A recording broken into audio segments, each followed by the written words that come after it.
బావా అల్లుడు ఈ పిల్లలు బెల్లం వ్యాపారం చాలా నీట్ గా ఉన్నట్లుంది కదా.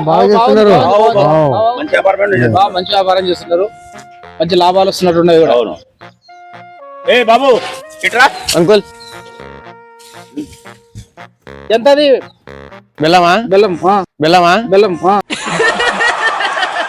ఎవరు బెల్లం సార్? నువ్వు అమ్ముకునే బెల్లం రా, ఎవరు బెల్లం సార్? నువ్వు అమ్ముకునే బెల్లం రా.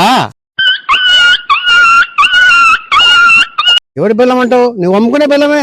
నువ్వు అమ్మేది బెల్లం వ్యాపారం చేసి ఎంతనైనా? అదే కిలో 300 సార్. కిలో 300? అవును సార్. కిలో 300 బెల్లం. అవును సార్. వీడు ఏదో మనల్ని మోసం చేస్తున్నట్టు. మోసం చేస్తున్నాడు. లేదు సార్, అట్లా అర్థం ఏం లేదు సార్. మేము బాగా మంచిగా చేస్తాం సార్, చిక్కగా చేస్తాం. వేరే వాళ్ళగా అట్ట అట్ట ఏం చేయం సార్. బావా ఒక కేజీ కొనుక్కొని చూద్దామా? సరే తీసుకుందాంలే, అడుగుదాం సార్.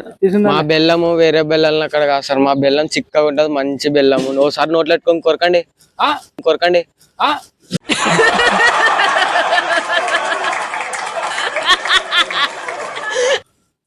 అల్లుడు చూడు. పెట్టుకుంటావు? పెట్టుకో, నువ్వు పెట్టుకో బావా, నువ్వు పెట్టుకో, ఇద్దరు పెట్టుకోండి మీరు. సార్ సార్ సార్ అది కాదు సార్, మా బెల్లం అంటున్నాం. నీ బెల్లం అనుకుంటావా? ఎవరో మేము కూడా అదే అనుకుంటున్నాం, మంచి బెల్లం తెచ్చినట్టు అని. అదే సార్. బెల్లము కాదు నీ బెల్లం అల్లుడు షాక్ అయిపోతుంది. ఆయన బెల్లం. వీళ్ళు బెల్లాలు సరిగా లేవు కానీ మా బెల్లం కొనికి వచ్చినారు. ఫస్ట్ వీళ్ళ బెల్లాలే సరిగా లేవు, ఏం కొంటారు మా బెల్లాలు?